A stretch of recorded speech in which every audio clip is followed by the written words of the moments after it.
Assalamualaikum warahmatullahi wabarakatuh. Perkenalkan, nama saya Nurhaniza Syahira. Di sini saya akan menjelaskan mengenai indeksasi blog. Indeksasi blog adalah proses di mana mesin pencari seperti Google atau Bing mengumpulkan dan menyimpan informasi dari berbagai halaman blog di internet. Ini memungkinkan mesin pencari untuk mencantumkan blog tersebut dalam hasil pencarian ketika pengguna mencari kata kunci yang relevan. Indeksasi memungkinkan blog untuk lebih mudah ditemukan oleh pengguna yang mencari informasi yang relevan dengan konten blog tersebut. Ini adalah langkah penting dalam optimasi mesin pencari untuk meningkatkan visibilitas blog di internet. Indeksasi dalam konteks mesin pencari adalah proses penting yang digunakan untuk mengumpulkan, mengorganisir, dan menyimpan informasi yang ditemukan di berbagai halaman web atau dokumen elektronik lainnya. Ini adalah langkah awal dalam proses pencarian web yang memungkinkan mesin pencari untuk dengan cepat merespons permintaan pengguna dengan memberikan hasil yang relevan. Dengan indeksasi blog, pengguna dapat menemukan dan mengakses konten blog dengan lebih mudah melalui mesin pencari. Manfaat indeksasi blog. Indeksasi blog memiliki beberapa manfaat, yaitu yang pertama, meningkatkan visibilitas. Dengan diindeksasi oleh mesin pencari seperti Google, blog Anda lebih mudah ditemukan oleh pengguna yang mencari informasi terkait. Yang kedua, lalu lintas organik. Indeksasi membantu meningkatkan lalu lintas organik, yaitu pengunjung yang datang ke blog Anda melalui hasil pencarian alami tanpa perlu iklan. Yang ketiga, peningkatan otoritas. Jika blog Anda secara konsisten memberikan informasi berkualitas, indeksasi dapat membantu membangun otoritas dan reputasi dalam topik tertentu. Yang keempat, sumber potensial penghasilan. Blog yang terindeks dengan baik dapat menjadi sumber penghasilan melalui program periklanan, pemasaran afiliasi, atau penjualan produk atau jasa. Yang kelima, pengembangan jangka panjang. Blog yang diindeks memiliki potensi untuk memberikan manfaat jangka panjang, terutama jika kontennya relevan dan berkualitas. Yang keenam, penyebaran informasi. Dengan indeksasi, informasi yang Anda bagikan dapat diakses oleh audiens yang lebih luas, membantu menyebarkan gagasan dan pengetahuan. Yang ketujuh, pemantauan kinerja. Melalui alat analitik, Anda dapat melacak kinerja blog Anda, seperti jumlah kunjungan, sumber lalu lintas, dan perilaku pengguna, sehingga dapat meningkatkan strategi konten Anda. Adapun kekurangan dari indeksasi blog, yaitu yang pertama, waktu. Mesin pencari memerlukan waktu untuk mengindeks dan memasukkan blog ke dalam hasil pencarian. Terkadang proses ini bisa memakan waktu berhari-hari atau bahkan lebih lama. Yang kedua, tidak terjamin. Tidak ada jaminan bahwa semua blog Anda akan diindeks oleh mesin pencari. Beberapa blog mungkin terlewat atau diabaikan. Yang ketiga, perubahan lambat. Jika Anda melakukan perubahan pada blog Anda, seperti menghapus atau memperbarui posting, mesin pencari mungkin memerlukan waktu untuk merefleksikan perubahan tersebut dalam hasil pencarian. Yang keempat, persaingan. Ada jutaan blog di internet dan bersaing untuk peringkat tinggi di hasil pencarian bisa sulit. Dibutuhkan usaha ekstra dalam hal SEO untuk bersaing dengan blog lain. Yang kelima, pengaruh algoritma. Mesin pencari menggunakan algoritma yang kompleks untuk menentukan peringkat blog. Terkadang, perubahan dalam algoritma ini dapat memengaruhi peringkat blog Anda. Yang keenam, kurangnya kontrol. Anda tidak memiliki kendali penuh atas proses indeksasi oleh mesin pencari, dan terkadang blog Anda dapat diindeks dengan cara yang tidak diinginkan. Yang ketujuh, tergantung pada pihak ketiga. Anda bergantung pada mesin pencari pihak ketiga seperti Google, Bing, atau Yahoo untuk mengindeks blog Anda, dan Anda tidak memiliki kendali langsung atas proses ini. Yang terakhir, perubahan teknologi. Dengan perubahan teknologi dan tren baru dalam pencarian online, metode indeksasi blog juga dapat berubah, memerlukan penyesuaian konstan. Selanjutnya, perbedaan antara indeksasi halaman web reguler dan blog. Indeksasi halaman web reguler dan blog pada dasarnya sama, Tetapi ada beberapa perbedaan yang dapat memengaruhi cara mesin pencari seperti Google mengelola dan menampilkan hasilnya, yaitu yang pertama, konten dan gaya. Blog cenderung memiliki konten yang lebih berfokus pada posting terbaru dan topik tertentu. Halaman web reguler dapat memiliki berbagai jenis konten. Blog juga sering memiliki tampilan yang lebih sederhana dan kronologis, dengan entry baru di bagian atas. Yang kedua, URL struktur. Blog sering menggunakan URL yang berisi tanggal atau kategori dalam strukturnya. Sementara halaman web reguler mungkin memiliki struktur URL yang lebih custom dan terorganisir. Yang ketiga, pengindeksan otomatis. Blog sering memiliki sistem pengindeksan otomatis yang memasukkan entry terbaru ke dalam indeks mesin pencari secara cepat. Halaman web reguler mungkin tidak memiliki proses otomatis serupa. Yang keempat, konten kualitas. Mesin pencari seperti Google mengutamakan konten yang berkualitas. Kualitas konten pada blog dan halaman web reguler sama pentingnya. Namun, blog seringkali menaruh penekanan pada konten yang relevan dan up to date. Yang kelima, permaling. Blog sering menggunakan permaling yang mengandung judul posting dalam URL. Sementara halaman web reguler mungkin memiliki struktur URL yang lebih statis. Dan yang keenam, sitemap. Blog biasanya menggunakan sitemap yang otomatis diperbarui untuk membantu mesin pencari menemukan entry terbaru. Halaman web reguler mungkin memerlukan pembaruan manual sitemap. B. Search Engine. Search engine atau mesin pencari merupakan program yang mencari dan mengidentifikasi informasi dalam database yang sesuai dengan kata kunci yang dimasukkan oleh pengguna. Database ini berisi alamat dan konten situs-situs tertentu yang ada di World Wide Web atau WWW. Setelah mendapatkan informasi yang diminta, search engine akan menampilkan hasilnya pada Search Engine Result Page atau SERP. Semakin baik kerja search engine, semakin relevan informasi yang akan ditampilkan. Sebagai program online, search engine berjalan memanfaatkan jaringan internet, baik pada saat pengguna internet mengaksesnya maupun saat search engine menggali informasi tentang berbagai konten website di seluruh dunia. Ada beberapa jenis-jenis mesin pencari, yaitu google.com, yahoo.com, duckduckgo.com, bing.com, ax.com. Teknik penelusuran di search engine. Teknik penelusuran dapat menggunakan sintaks atau kata kunci. Sintaks khusus ini akan mempersempit hasil pencari sehingga mudah untuk pemilihan halaman yang dianggap tepat. Yang pertama, N.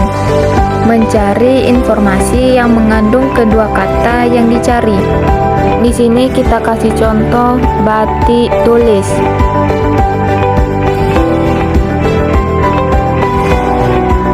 Di tengah-tengahnya kita bikin kata N. Maka hasilnya kata batik dan tulis itu akan selalu terkait batik tulis.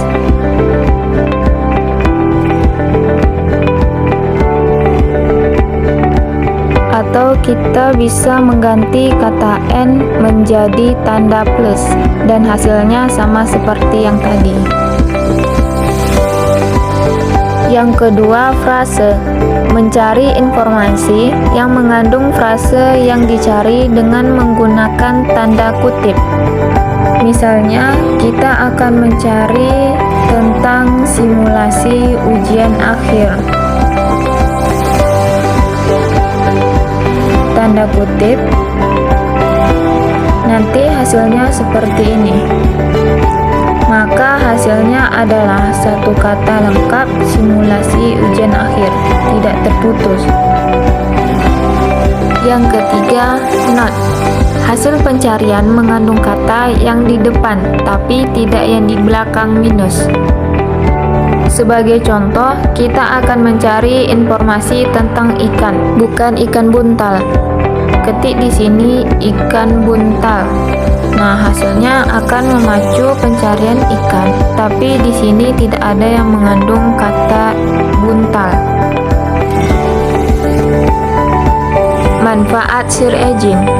Pertama, mudahnya mendapatkan informasi. Yang kedua, mudahnya mendapatkan dokumen atau artikel terbaik. Yang ketiga, mudahnya mencari file dalam bentuk yang spesifik. Dan yang keempat, keteraturan. C. Google Search Engines. 1. Pengertian Google Search Engines. Google Search Engines adalah mesin pencari yang dikembangkan oleh Google. Ini adalah alat yang memungkinkan pengguna untuk mencari informasi di internet dengan memasukkan kata kunci atau frasa tertentu. 2. Cara Google mengindeks blog. Google mengindeks blog dengan menggunakan spider atau crawler yang mengunjungi halaman web secara otomatis. 3. Kriteria indeks blog Google. Google menggunakan berbagai kriteria untuk mengindeks dan menilai blog dan halaman web. Beberapa kriteria utama meliputi 1. Kualitas konten, 2. Kata kunci, 3. Optimisasi gambar dan media, 4. Kecepatan situs, 5. Responsif mobile, 6. Backlink berkualitas, 7. Struktur URL yang bersih, 8. Meta deskripsi, 9. Keamanan situs, 10. Kemudahan navigasi, 11. Umur dan otoritas domain, 12. Social sharing, 13. Penyederhanaan konten, 14. Kualitas tautan internal, 15. Pengalaman pengguna. D. Bing dan Search Engines. 1. Proses indeksasi blog oleh Bing. Proses indeksasi blog oleh mesin pencari Bing melibatkan beberapa langkah penting. Yang pertama, pembuatan konten. Yang kedua, penggunaan sitemap. Yang ketiga, verifikasi kepemilik di Bing Webmaster Tools. Yang keempat, penyampaian sitemap. Yang kelima, pengindeksaan. Yang keenam, optimisasi SEO. Yang ketujuh, perbarui konten. Yang kedelapan, pantau kinerja. 2. Perbandingan indeksasi Google dan Bing. Perbandingan antara Google dan mesin pencari lain dalam hal indeksasi blog bisa bergantung pada beberapa faktor, seperti seberapa cepat blog Anda diindeks, sejauh mana blog Anda terlihat dalam hasil pencarian, dan seberapa akurat hasilnya. Google adalah mesin pencari yang sangat kuat dan cepat dalam mengindeks konten baru. Namun, mesin pencari lain seperti Bing atau DuckDuckGo juga memiliki fitur indeksasi yang baik. Google memiliki dominasi dalam hal indeksasi dan umumnya mengindeks konten lebih cepat daripada mesin pencari lain. Meskipun begitu, jika Anda ingin meningkatkan visibilitas blog Anda di mesin pencari lain, penting untuk memastikan bahwa konten Anda dioptimalkan dengan kata kunci yang tepat, memiliki tautan berkualitas, dan mematuhi praktik SEO yang baik. Optimal blog untuk SEO. Indeksi oleh mesin pencari adalah langkah penting dalam meningkatkan visibilitas konten. Keyword, lakukan penelitian kata kunci yang relevan dengan topik. Yang kedua, ada konten berkualitas. Tulis konten yang inovatif, relevan, dan berkualitas. Yang ketiga, ada optimal on fact. Gunakan kata kunci dalam judul, deskripsi, dan konten yang Anda buat. Indeksi blog pada search Google dan Bing. Yang pertama, buat akun Google, daftar dan verifikasi blog di Google. Yang kedua, ada sitemap XML. Pastikan blog memiliki 2 sitemap XML yang valid. 3. Ada konten berkualitas. Pastikan konten di blog unik dan berkualitas. Dan yang keempat, ada optimal SEO. Perhatikan optimal pada setiap postingan Anda. Yang kelima, ada tautan masuk. Tautan masuk dari situs yang berkualitas dari yang blog. Google dan Bing lebih mungkin diindeksi oleh Bing. Perlu diingat bahwa hasil ini hanya untuk sebagian kecil sampel situs dan mungkin tidak mewakili keseluruhan website. Selanjutnya ada perbedaan Google dan Bing. Yang pertama ada popularitas. Google adalah mesin pencari yang paling popularitas di dunia dan memiliki pangsa pasar yang sangat besar. Bing meskipun populer memiliki pangsa pasar yang lebih kecil daripada Google. Nah, yang kedua ada tampilan. Google cenderung memiliki tampilan yang lebih sederhana dan minimalis dalam hasil pencarian, sedangkan Bing untuk mengintegrasi gambar dan informasi tambahkan ke dalam hasil pencarian. Yang ketiga ada integrasi. Google berinteraksi dengan berbagai produk Google lainnya seperti Gmail, Google Drive, dan Android, sedangkan Bing berinteraksi dengan produk Windows dan Microsoft. Keuntungan dan kelemahan menggunakan Google dan Bing. Google. Yang pertama, keuntungan. Hasil yang lebih relevan. Google dikenal memiliki algoritma pencarian yang canggih yang sering menghasilkan hasil yang lebih relevan berdasarkan query Anda. Yang kedua, kekurangan. Pelacak jejak. Google sering melacak data pencarian dan perilaku pengguna yang dapat menimbulkan kekhawatiran privasi. Bing. Keuntungan. Integrasi dengan Microsoft. Bing terintegrasi dengan produk Microsoft seperti Windows dan Office yang bisa berguna bagi pengguna Microsoft. Kekurangannya, pengguna yang lebih sedikit. Bing memiliki pangsa pasar yang lebih kecil dibandingkan dengan Google, yang dapat memengaruhi variasi hasil pencarian. SEO. 1. Pengertian SEO. SEO adalah serangkaian praktik dan strategi yang digunakan untuk meningkatkan visibilitas dan peringkat sebuah situs web di hasil pencarian mesin pencari seperti Google, Bing, dan Yahoo. Tujuan utama dari SEO adalah membuat situs web lebih mudah ditemukan oleh orang-orang yang mencari informasi atau produk yang relevan dengan konten situs tersebut. Terdapat dua jenis SEO, yaitu SEO on-page, off-page. Pastikan untuk menerapkan semua indikator yang telah kami jelaskan dan selalu ikuti perkembangan dari algoritma update setiap saat. Selain itu, buatlah konten yang tidak mengandung unsur plagiasi dan duplikasi dengan kompetitor. Kesimpulannya ialah website atau blog yang baru dibuat haruslah segera diindeks. Cara mengindeks blog baru yang benar dan cepat sebenarnya cukup mudah. Hanya saja banyak blogger pemula yang masih tersesat karena banyak dari para mentor mereka hanya serius mengajarkan 8 SEO on-page saja. Mengindeks website atau blog adalah salah satu upaya. SEO off-page adalah yang paling utama yang harus Anda lakukan sebelum melakukan hal lainnya untuk SEO off-page website Anda.